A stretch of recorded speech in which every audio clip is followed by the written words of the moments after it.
Hey guys, before we jump into the video, just wanted to give you guys a quick little reminder that I do have a second channel and a music channel. So if you're interested in learning more about my life, go ahead and check that one out. Or if you're interested in the music that I create, go ahead and check that one out. I have some new releases on both coming out soon. And stay tuned to the end of the video if you want a sneak peek of the song that I'm currently working on in the studio. That is going to be my next release. Love you guys, hope you enjoy the video. So if you just want to introduce yourself and what MLM that you were a part of. I'm Daniel. I'm actually born and raised in London, England. I've been in America now for 18 years now. I have a wife, 2 kids. I'm a former college and international basketball player.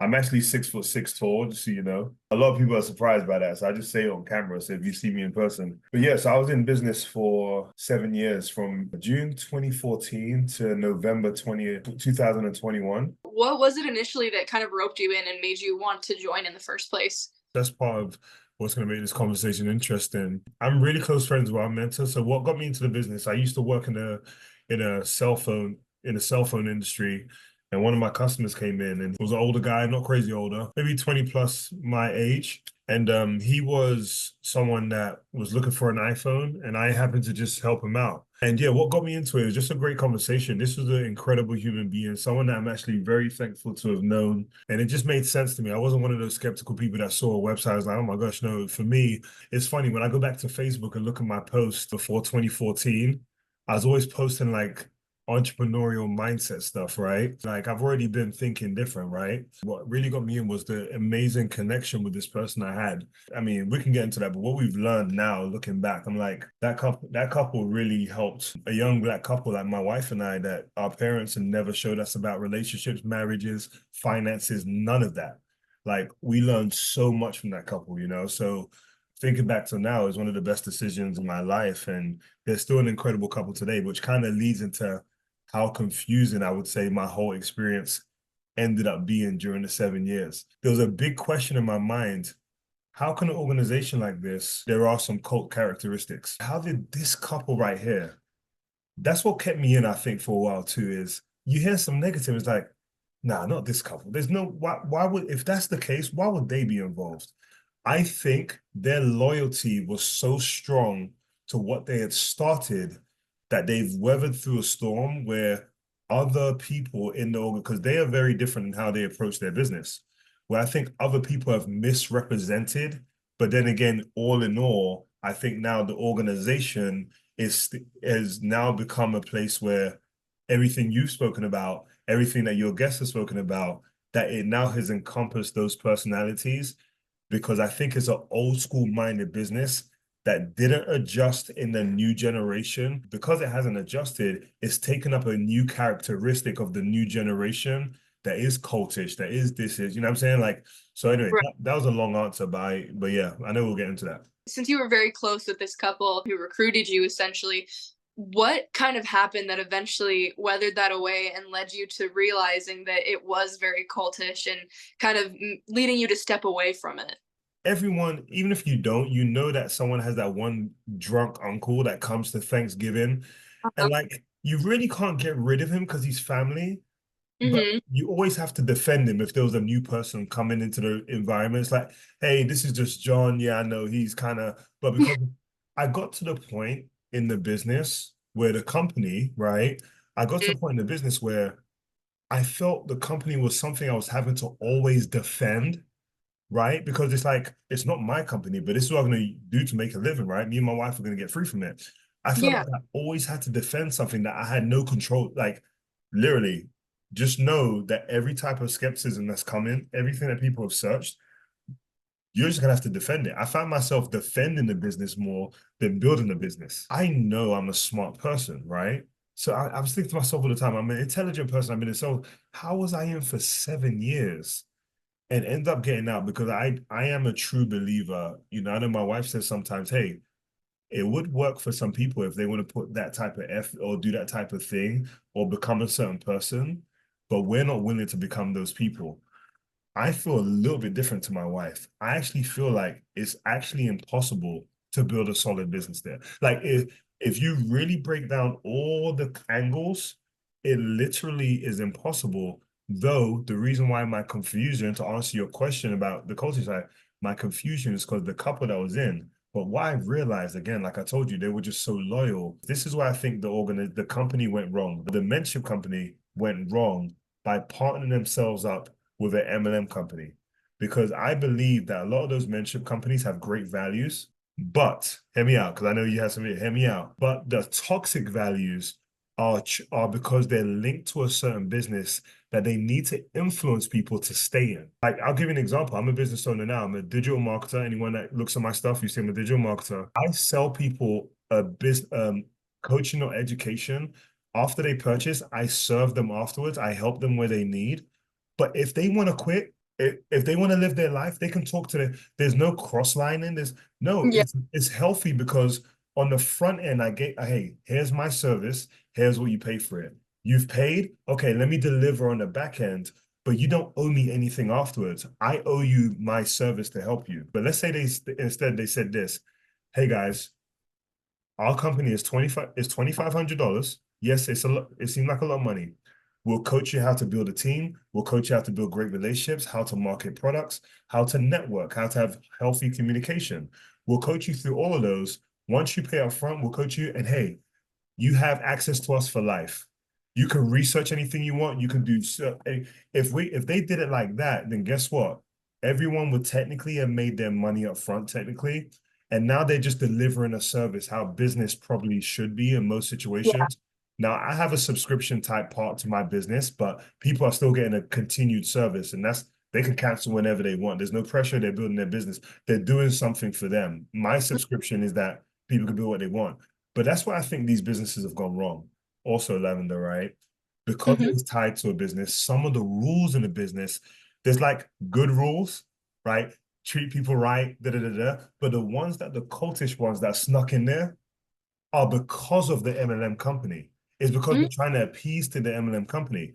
But if they weren't trying to appease to MLM company, a lot of those rules would be. What's the cross-lining thing for? If they want to try, they want to take that out, But it's because they're aligned to a certain company. So I'm a big believer that a lot of these organizations, the mentorship ones, if they said, "Hey, I don't care what business you have, where you come from, we'll teach you how to coach, mentor, help people with finances, give them suggestions." Have a great organization because the reading and listening daily wasn't a bad idea. Now, Mm-hmm. now to pay for a platform that you could just go use WhatsApp and Telegram, right? And you could just use regular app. That was kind of crazy because afterwards I paid all this money. I'm like, I don't even have access to my stuff no more, right? You can have a close relationship and a phenomenal experience with your specific mentor. It can be bad also, but you Mm-hmm. understand the reason why, because they're in the matrix too. They're just so far in, they're so deep from an organization, from a time that's pre-internet. When you left, it probably was a little hard. Yeah. How hard is it for those people? True. That's a good point. There was a part before I got out of business where, they changed the rules to how you got to sell a certain amount of product and different this. And then I saying to myself with one of my mentors, well, they need to start competing with Amazon then. They need to deliver faster. They need to make sure they're always in stock. If we're doing those type of things, if we're going to that level of service with customers, I can't be ordering stuff and randomly, you Mm. know, 50% of them are out. I'm like, bro, like what? You should have known that before I ordered it. Yeah, no, that's a really interesting perspective, actually. What you mentioned about like they had a good idea, but they just applied it to like the wrong platform.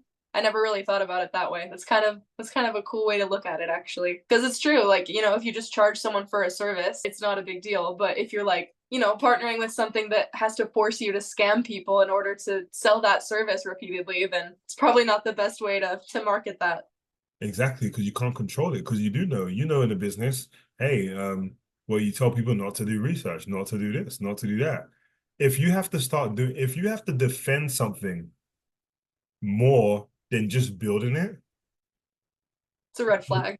one of the guys that was top in the business, big time, he said to me, "This business isn't freedom, man." Like there was one couple that was doing excellent, and they looked back and they said, "I don't want to live that type of life." And I sat back and I thought about it. And I was like, you know what? Is there a way to build this without doing what this couple's doing? Here's what I learned. If your downline leaves before you, they never talk to you again. But if you are the upline and you leave first, you can preserve that relationship. I've realized that you have the chance because when they leave and you're still in, they never reach out because they remember who you were when they got out. So let's say you leave 3 years later and you're like, hey, John, hey, I just want to let you know I'm not in the business. I understand where you went. They've already gone through the emotions of that. They've already da. So now they're looking at you like, one, I just remember who you were 3 years ago. And again, you could be a great upline in the MLM business. You could be a great person. But because of the rules of engagement, you don't have a healthy connection with your team. So when they leave, they don't even feel connected to you anyway. It's been 3 years, and now you almost want to empathize with them because you missed the friendship and the relationship, but it's too late. Part of the reason why I left is because when people started with me, I said, hey, we're going to get freedom together. I never knew that it may not be in this business. So when I left, I was thinking to myself, Lavender, I made a promise to them. I owe them to know what I'm about to do and what I'm getting ready to do. I was basically told I couldn't communicate with those people and the reason why I was leaving. So I was gonna ask you, when you did end up leaving the business, do you feel like people in the organization started treating you differently? Great question. So there's one couple that ended up leaving the business also. Before they left, the wife had touched base with me on social media on Facebook. Hey, how you doing? How's everything going? I look forward to seeing you at the conference. And I was like, well, just so you know, I'm not in business anymore. But hey, it's a good thing. Everything's okay. I'm good. She's like, oh my God, I'm so sorry. Like, and I'm like, why does it have to be a negative thing? Like, and they kind of like ran away from the conversation because when people find out you leave, oh Yeah. yeah, oh I hate that it didn't work out. Wish you the best. It's never like a hey, whatever. But come to find out, when that person sent me that message, she ended up letting me know that she was on the way out too, but she Mm, knew if she spoke to me more, it would have been faster. And she wasn't ready for that technically, right? Because she knows she's supposed to. That's how people talk to you sometimes when you leave the business. Oh, I'm so sorry that it didn't work out for you. Now, when people left the business when I was in the business, my interpretation of when other people were leaving was to stay away. Try to do what you can to make sure your team, especially if this is a big influencer that stepped away, just give a certain narrative to your team. You don't want to derail the boat. If people hear people, when people hear people are quitting, that was a challenge. Did you ever have that in the business when yeah. someone quit and you're like, oh my God, if Uh-huh. people find out, they're gonna lose their dream. Yeah, well, our mentors would actually address it. So like every time someone left, our mentor Jay would like hold a big meeting and be like, "We hate this person. They left. Don't talk to them. They're a dream killer. We don't like them anymore. We don't love them anymore. Never talk to them again. They are the devil." Basically, made sure Wow. to address it. I don't know if it was similar for you or if your mentor Yeah. was more gentle, but You know what's funny? I've heard those stories like that. I think that's another reason why I was in the business longer, because my mentors were always respectful. hmm, Always respectful. If someone left the business, in my perception, I've seen that they just didn't say anything about it. Lavender, that's what I'm telling you. My situation was confusing. My mentors was zero toxic. Now, technically, some people would say, the toxic positivity or even that, they didn't even drive that as much. But no, I never had the negative from my mentors, but I'd seen it in other organizations. Yeah, there's definitely negatively. I've seen that before. People were ostracized. There was a certain way people were talked to that was really negative. Oh, yeah, I saw that for sure. You know what's funny about people? And I've learned this being a business owner. hmm, The MLM industry is a business, right? And yeah, when people don't know the industry properly, they hear something and they run with it. So people that are not in MLM or never been in MLM before, a lot of times they hear pyramid and they run. I have a different perspective. Lavender, you can sponsor someone. You hmm, can sponsor 6 people. One of those people sponsors one person, who sponsors one person, and then the other person sponsors 6 people. Well, technically, that's not a pyramid. There was ones in between. You yeah, know what I'm that's saying? So it was kind of like a in and out, whatever type of structure. So I think a lot of times that people have come on platforms and just been like, oh, it's a pyramid. I've seen these examples. Oh, that person sponsors this person, and that person sponsors 5, and that person sponsors 5. But the reality of the business is, out of those 5 people, maybe one person is even going to sponsor anyone else. That's the reason why the MLM lives on. That's why it's allowed to live on, because not everyone sponsors 5. People don't know about that. So I think it's very valid to discuss what's been going on with MLMs. I just feel like a lot of people would have more credibility if they stop bashing that pyramid word and just look at the cultish side of it, right? yeah, Because when you throw that in there, you lose credibility, because someone that's analytical like myself will be like, well, my business wasn't shaped like a pyramid because I literally had people that didn't sponsor but one person. The biggest answer to what you're saying is I wasn't told to do anything negative for my team. My team was always a healthy team. Man, if they just started a mentorship group or organization where they help people not tied to anything and they just build people in their lives, man, they incredibly are gifted.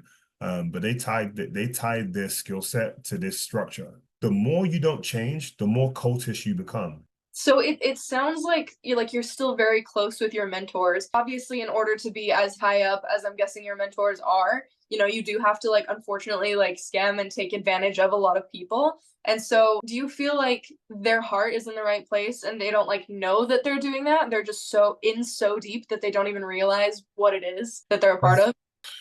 Lavin, that's why my situation is so unique. That's why I felt so comfortable talking to you, because scam is so relative. I'll give you an example. They will never force anyone to stay in their business.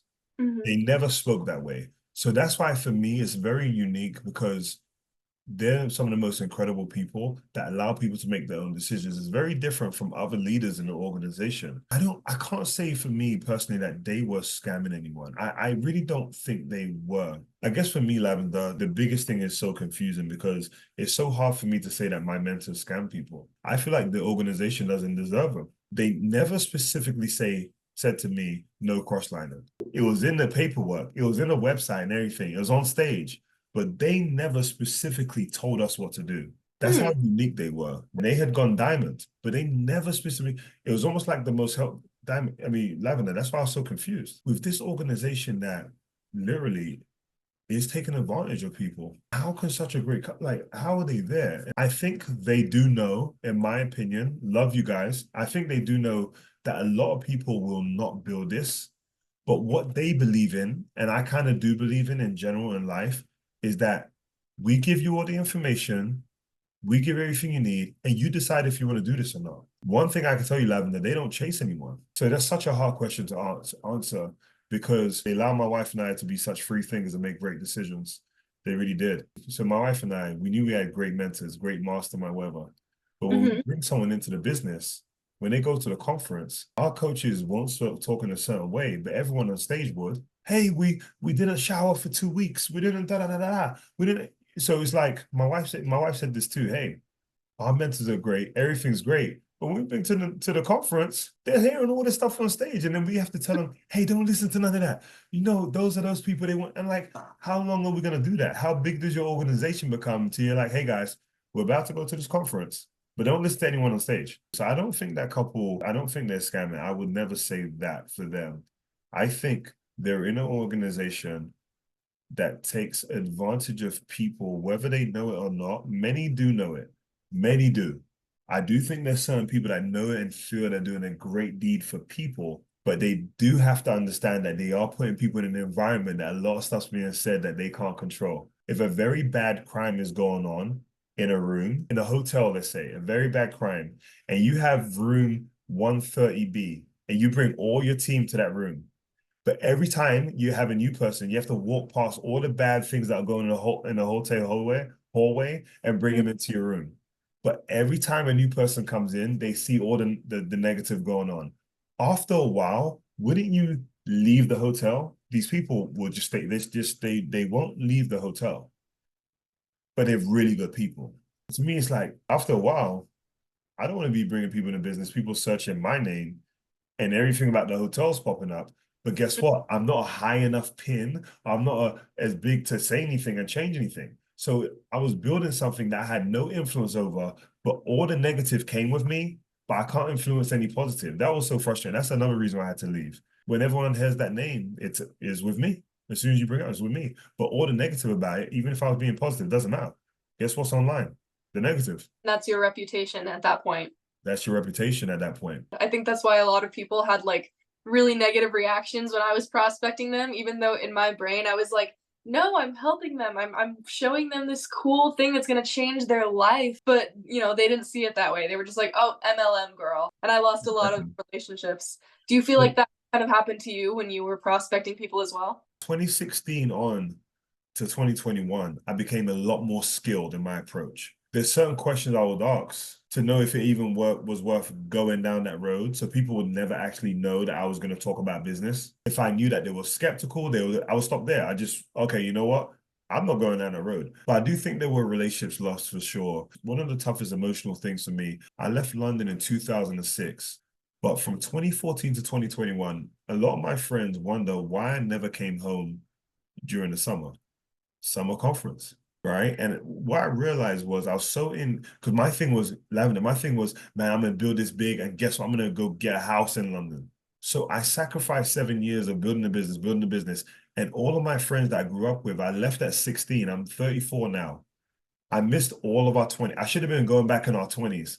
Hey, this is still me connecting and like, okay, I'm in a different country now, but these are my boys. I left the country 8 years ago. Sorry, guys, I haven't been here, but hey, boom, too easy. We're in our 20s, too easy. But then I got into the business right after I left school. And now it became about no travel until we get free. My Oh, wife sacrificed, like my wife, she was all in with me, man. I even feel to this day that I owe my wife so much because of how much she sacrificed and how much she was there for me and was by me the whole time.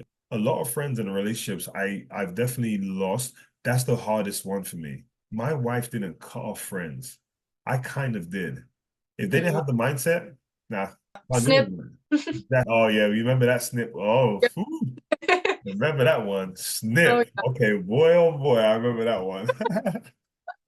We had that audio. We had that audio. yeah. I lost friendships in a unique way. I never continued to build some of my closest friends from London. And to this day, we don't have the same relationship. And I know they won't it's so hard to understand. As a matter of fact, if they were watching this right now, I'll tell them, hey, look, when we get to a chance to chat and sit down, I'm gonna be going to London soon. I got to tell you guys, I was in an environment where, in my opinion was extremely cultish. And I literally thought I was doing the best thing to come see you guys soon. But I ended up spending 7 years of my life only to realize that I never was actually going to get the freedom I thought about. How long were you in again? Just under 2 years. How was it leaving for you? It was intense. It felt like, have you seen the movie Coraline? No, let me write that down. Oh my gosh. What's it called? What's it called? Coraline. It felt similar to that movie, and I guess a lot of like I guess in general it felt kind of like a villain revealing scene in any movie where Yeah. like you think you're in this good thing and then it turns out like the person you trusted was the villain the whole time because suddenly it was like I was in this thing and then it like morphed into something evil and twisted and it like turned against me the second I wanted to leave and I was like, whoa, what is going on? It was like this big unraveling moment, so it was like it was kind of traumatic. So Wow. that's yeah, yeah. And that was when I was only in it for less than 2 years. Like I can't even imagine how it is for people who have been in it for like, like their entire 20s. Like that's a Oh my long gosh. I think when most people, if they hit their 30s and they've been in the business for 5+ years and they hit their 30s, that's the hardest time to get out. That's like, okay, I kind of miss my 20s already. The friends you had were all changing anyway. And it's almost like, oh, I guess I'm not close to them anymore anyway. I guess these are my people now. Oh my God, I gotta stay here now. uh-huh, because you lost everyone else at that point. Exactly. When you leave, none of those people are your friends anymore. It's Mm-hmm. almost like we need to have this community where it's like, okay, I lost my old friends, lost my new friends. You're the only one that will understand me. Can we talk? You know what I'm saying? Like, Yeah. Just like we all trauma bonded. I started the business 4 years before my firstborn was born. And then he was 3 years old when I left the business. So the first part of his life, you know, we were lucky enough. My mother-in-law was our babysitter. So it wasn't just taking him somewhere else. He was still in the house, but I kind of missed those three. And again, don't get me wrong. If I had any business, I would have to make a sacrifice. Don't get me wrong. So anyone watching this, I would want to know, in business, you do make some sacrifices. But the Mm-hmm. businesses I have now, I'm able to, hey, you know what? Like even tomorrow, I'm gonna prep some business stuff in the morning, maybe do this. I'm not doing anything else. I'm spending time with my kids. I'm spending time with my wife. We're gonna play Xbox. We're gonna eat. We're gonna have fun. But in that business, even on Thanksgiving, you were probably thinking, okay, it's just not sustainable. And that's another thing too, Lavender. My mentors, I always thought to myself, like, you guys are one of the smartest people in the world. You know this ain't sustainable. You know this ain't sustainable. You know how sometimes people don't get in the business and you Mm-hmm. look at them like, damn, they don't get it. And they're really sharp people. And to this day, I'm like, damn, they did probably get it, but they probably saw something that I didn't see. I've talked to so many people. The ratio also, because technically, if you have a business where people are open-minded to talk to you and you have a valuable product and service that helps people, I shouldn't have this many numbers and not that many transactions. Yeah, so true. If you have a business where you have this many, especially personal connections that you've met in person, that there's something wrong that you have 1,000 numbers and 2 people got started. It's funny how God works. I'm a believer. The same day or week that I was getting out, I had a neighbor, and me and my wife were just walking, taking a walk. And I would usually reach out and contact them about, because if I talk to someone, this is an older guy experience. I already knew, okay, he's probably not going to want to build a business. Customers. Let's talk about the products. But Yeah. something told me, you know what? You're about to get out of this business. This guy could be a multi-million. This guy could be a wealth. You can learn something. Ended up getting a conversation, found out he was very successful. I had a decision. I said to him, hey, sir, I would love to find a time to go maybe get Starbucks and kind of interview you, just know your experience and anything I can learn about your success, what you've built, that could build in my life. I spent 7 years doing this and I'm kind of making a transition. I'll pay for coffee. I just want to learn as much as I can soak in from you if you're willing. And he said, oh, yeah, absolutely. 6 months later, called me, hey, come meet me in my house at this time. Ended up showing me something that, long story short, to this day pays me every single month now. I've built some of the greatest relationship with him, but it was not because I tried to reach out for a product. It's because I really came as a humble person and said, you know what? Because back in the day in the business, it was customer or IBO, but I use my common sense. This is not going to be a good fit either of those. Try learn as much as you can. So I'm happy I was getting out of business at that time, or I would have never built that connection. That's changed my life now. My wife and I. So do you feel like you like weren't as brainwashed then and you still had that like free thinking ability because your mentors were more relaxed and didn't really Absolutely. faulty things with you? Absolutely, absolutely. Our mentors were very free. They literally, Matt, I'll give you a matter of fact, there was sometimes in the business where we hear stuff on stage and we were like, my God, like, why do our mentors like not control that part of things? They were very much free thinkers. Absolutely. Matter of fact, they didn't really want to sit down with your budget. They would give you mindset. If you ask for it, they'll do it with you. But they did not force it. That's the bro. That's Wow. the oh they no. They never force like we asked for that. They never force nothing ever. That's why when I spoke to you and I said, "Hey, I have a unique experience. Yeah. I didn't have controlling mentors. I didn't have narcissistic, not in one fashion narcissistic. No, but they were within the narcissistic environment. And that's what was so confused. That's why I stayed as long as I did. Do you feel like there were any ways that it negatively impacted your life at all? Like even though it was pretty healthy with your upline? I think I was in it a little too long, but at the same time, our mentors changed me and my wife's marriage, our lives, finances, our mindset, and everything. They're the most incredible people. I love them to death today. And you know, I started to realize there's a lot of people that left the business that got divorced afterwards, that got this afterwards, and what I think is they weren't healthily happy. There's a lot of people that were like Mhm. this, married in the business, they left, and after a little bit of while, they got divorced. I think the reason why that is both weren't passionately on the same page getting in, and pressure bust the pipes.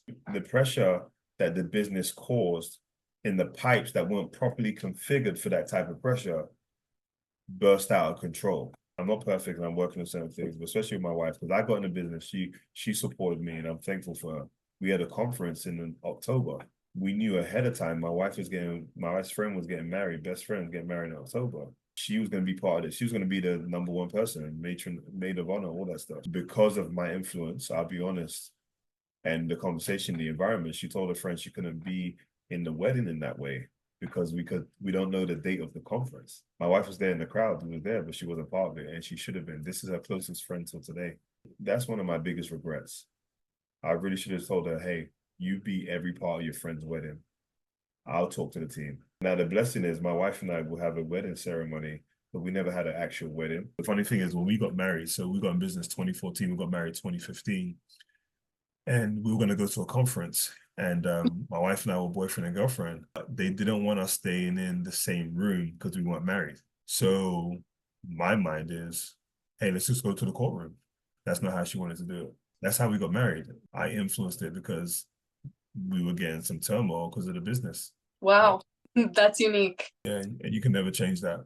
Do you feel like a lot of the people you knew who got divorced after they left the business, do you think that if they had never joined the business, their marriage would still be okay today? I think it depends on whoever joined the business first, who is the main influencer, how much of a humble leader they were. Because you know what I'm saying? So I think a lot of those people, they probably wouldn't have maybe potentially made it. If they had problems before marriage, they had unhealthy problems in business, in my opinion. Like if someone goes out there and buys a plane and crashes it, that's a big deal. But if you Mm-hmm. can't afford a plane and you buy a phone and you throw it in the water, no one knows about that. But Yeah. an actual plane will be on the news. My reason in saying that, I think people pre-business, the pressure they had most likely probably just bumped the pipe a little bit. I Mm-hmm. think the business kind of intensified a lot of emotions that those type of pressures, some people is too much to handle. Because remember, being in business with your spouse anyway is not easy. It's so hard to have a marriage and a business with your spouse. I think in business, if one of them is driving it hard, that pressure can bust those pipes. Business makes you like make changes fast, do stuff fast. Like whereas in life, what's the rush? You can kind of, okay, let's work on this. But in a business, oh, you've seen an example of this on stage. You've been, now everyone's doing stuff. Now one person could be like, wait, whoa, whoa.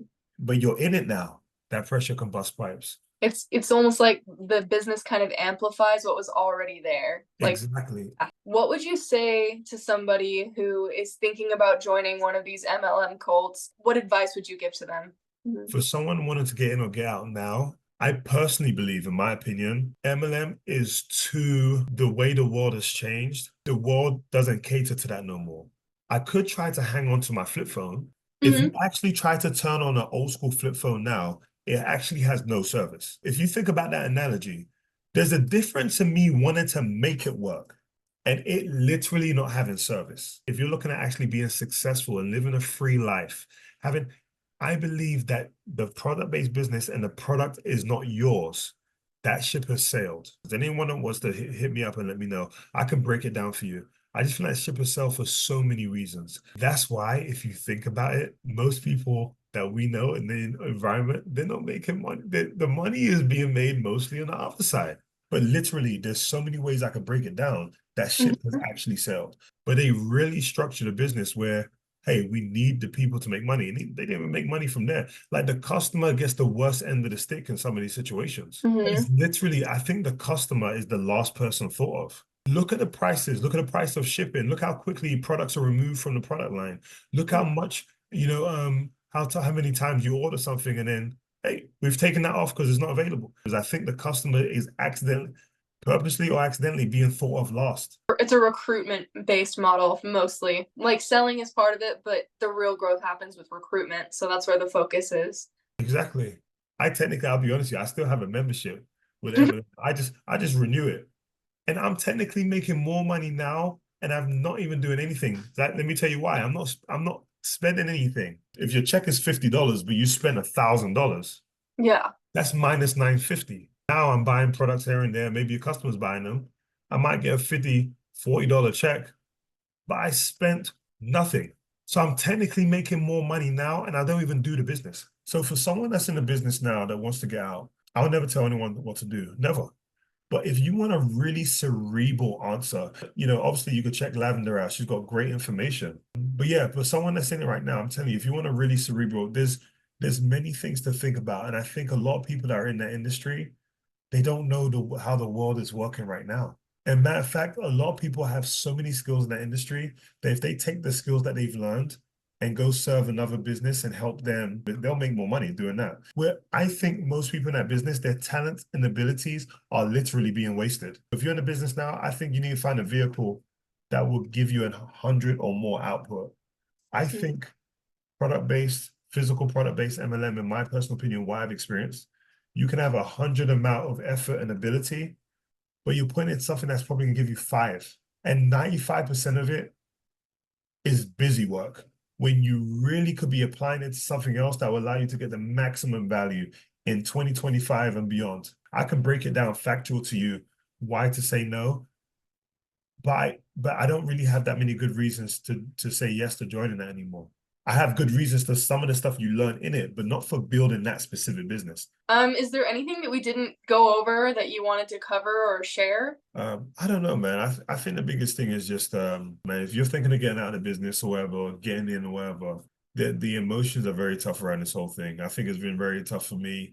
It's been very tough for my wife and I in many different ways. But I think the biggest thing for me, I want to say to anyone watching this, if you were ever on my team, just understand this, right?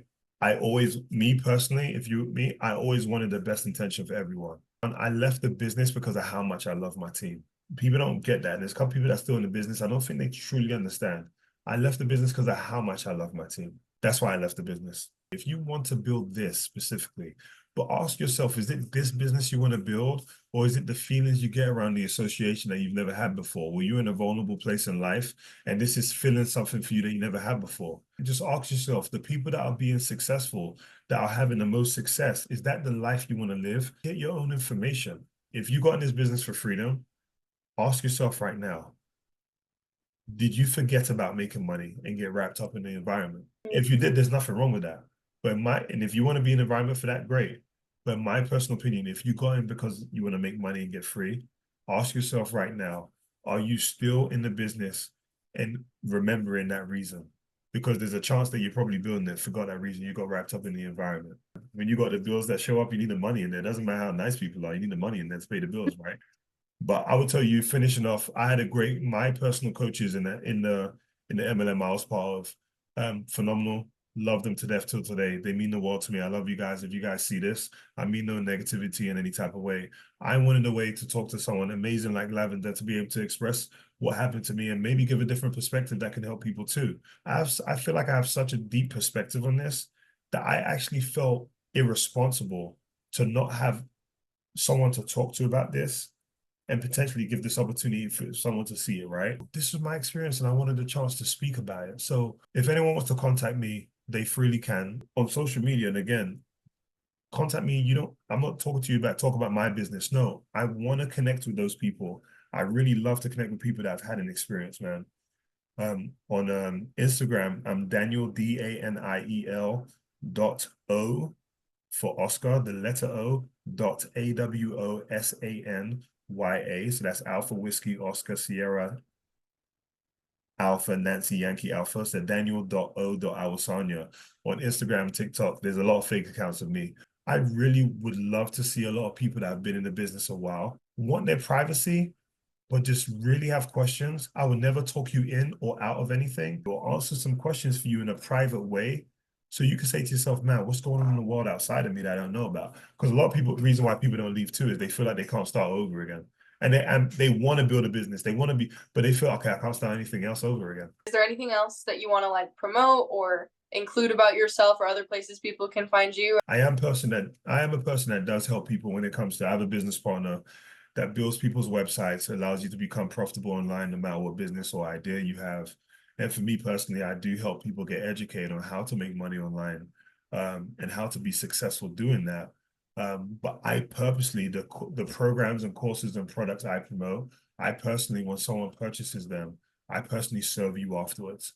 I help you afterwards. I've got an environment, a community that helps you grow and is there for you. I'm also from the business, we had the reading, right, daily. And I'll let you know about this, Lavender, if you want to know too. I'm going to be starting a reading club. So where we can have like, no matter from what place you are, if you're a person that was in the business and you was reading and you kind of missed that environment, I want a place that we can kind of share our readings for the day, add positive environments. I'm going to be releasing something like that probably shortly. So if someone's watching this, feel free. But the biggest piece of what I do right now is no matter what you do, no matter what your background is, my mentor always say, be the best employee you can. Don't bash jobs. And now I'm living that out, being the best employee I can for my employer, serving them, doing what they need me to, but being the best entrepreneur I can for my family, because the world, regardless, I think you need to have some sort of income, whatever. So anyone that reaches out to me, I'm here to help you make money online, however you want to do that, but educate you on how to do so and be a resource for you and help you grow and have a healthy environment where you don't need to have any employees, you don't need to have any downline or anything. I don't do network marketing anymore. I'm in a digital space and help people in that space too. And there's many things I'm probably going to be doing on top of that. So that's mostly it. That's amazing. Okay, well, I really appreciate your time and your perspective. It really is unique to any of the ones that I've heard before. So I Yeah. really appreciate you taking the time to share that, not only with me, but whoever this ends up being able to help potentially in the future. I really do appreciate you taking the time to share your personal experience. No, for sure, Lavender. No, I would say for sure. I don't know what it was when I saw your videos. I was like, man, there's something about her.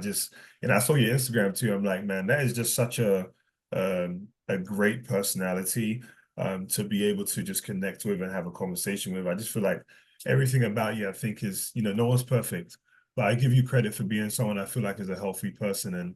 And you've shared your experience, and I think everything you said has been accurate. And I think you're an incredible person. I love to always continue the friendship and because I really I have a soft heart for people that were in the business. I really do. You can't explain that. So I think that's a special connection that you can never forget about. Those that have left the MLM environment, I think it's a special club. I really do. I appreciate that a lot. It's good to still have that community after leaving, you know? Yeah, for sure. Thank you guys so much for watching. Make sure to leave a like and subscribe or comment if you're feeling ballsy, no pressure. As promised, here's the sneak peek of the current song that my producer, guitarist, and I are working on in the studio. Hope you enjoy.